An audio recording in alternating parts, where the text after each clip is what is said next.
بسم الله الرحمن الرحيم.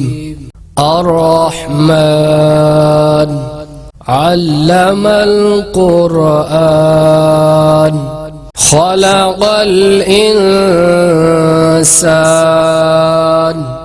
علمه البيان. الشمس والقمر بحسبان والنجم والشجر يسجدان والسماء رفعها ووضع الميزان ألا تطغوا في الميزان وأقيموا الوزن بالقسط ولا تخسروا الميزان والأرض وضعها للأنام فيها فاكهة والنخل ذات الأكمام والحب ذو العصف والريحان. فبأي آلاء ربكما تكذبان؟ خلق الإنسان من صلصال كالفخار وخلق الجان من مارج من نار.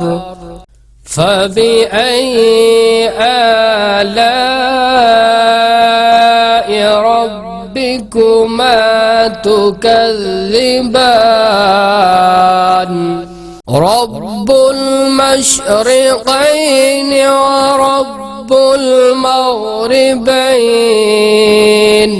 فبأي آلاء ربكما تكذبان؟ مرج البحرين يلتقيان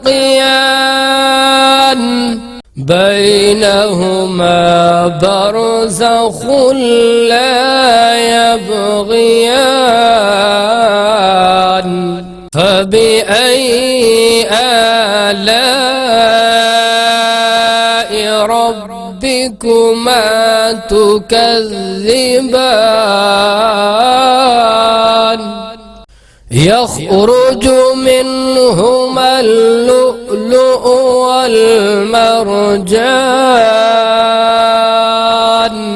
فبأي آلاء ربكما تكذبان؟ وله الجوار المنشآت في البحر كالأعلام. فبأي آلاء ربكما تكذبان؟ كل من عليها فان ويبقى وجه ربك ذو الجلال والإكرام. فبأي آلاء ربكما تكذبان؟ يسأله من في السماوات والأرض كل يوم هو في شأن. فبأي آلاء ربكما تكذبان سنفرغ لكم أيها الثقلان فبأي آلاء ربكما تكذبان يا معشر الجن والإنس إن استطعتم أن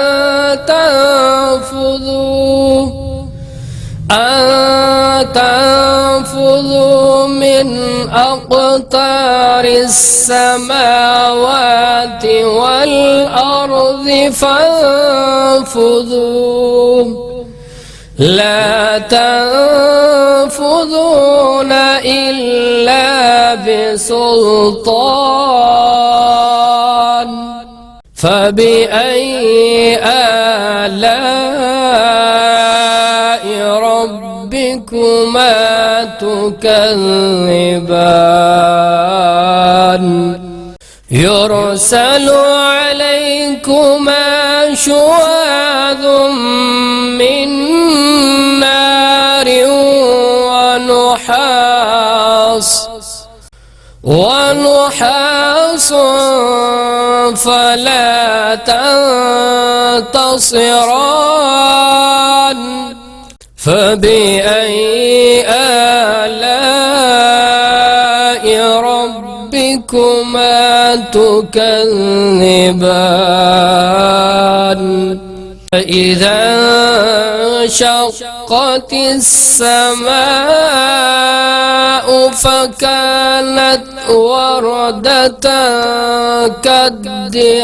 كالدهان فبأي آلاء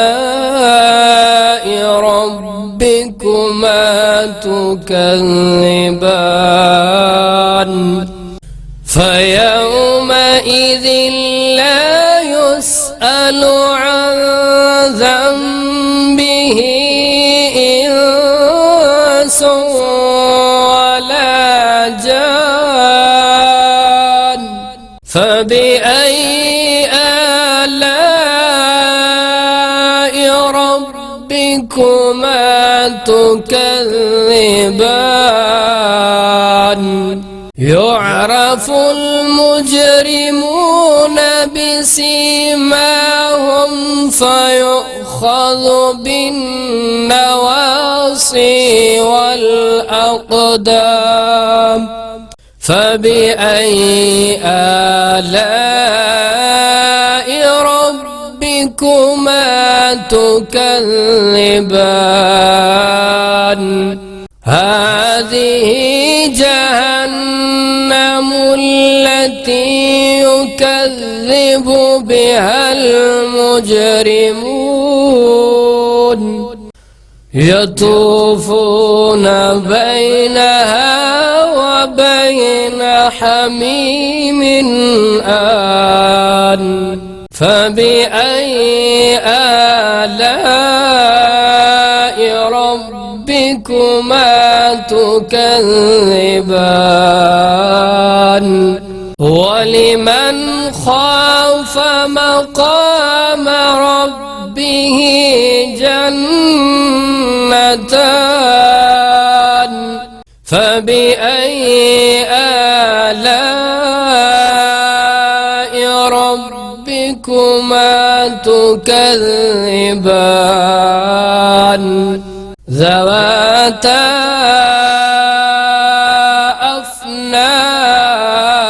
أفنان فبأي آلاء ربكما تكذبان فيهما عينان تجريان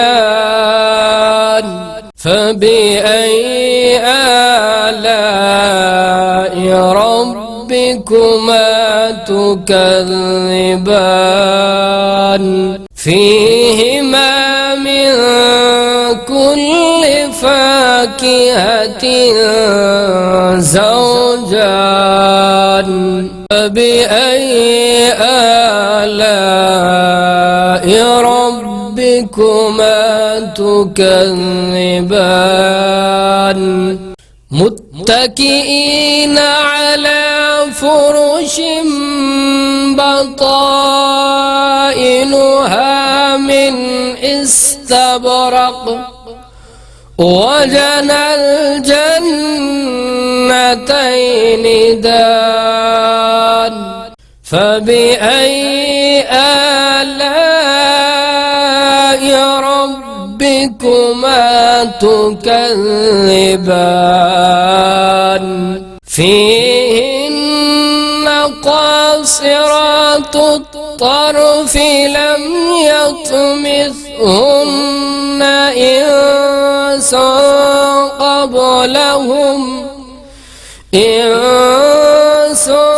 قبلهم ولا جان فبأي آلاء ربكما تكذبان كأنهن الياقوت والمرجان فبأي آلاء ربكما تكذبان هل جزاء الإحسان إلا الإحسان فبأي آلاء ربكما تكذبان ومن دونهما جنتان فبأي آلاء ربكما تكذبان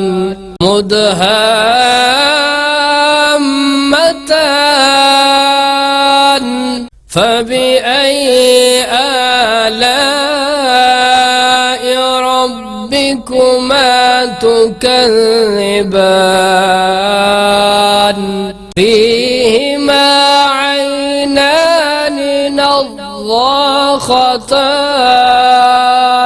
فبأي آلاء ربكما تكذبان فيهما فاكهة ونخل ورمان فبأي آلاء ربكما تكذبان فيهن خيرات حسان فبأي آلاء ربكما تكذبان حور مقصورات في الخيام فبأي آلاء ربكما تكذبان لم يطمثهن إنس قبلهم ولا جان فبأي آلاء ربكما تكذبان متكئين على رفرف خضر وعبقري حسان فبأي آلاء ربكما تكذبان تبارك اسم ربك ذي الجلال والإكرام صدق الله العظيم.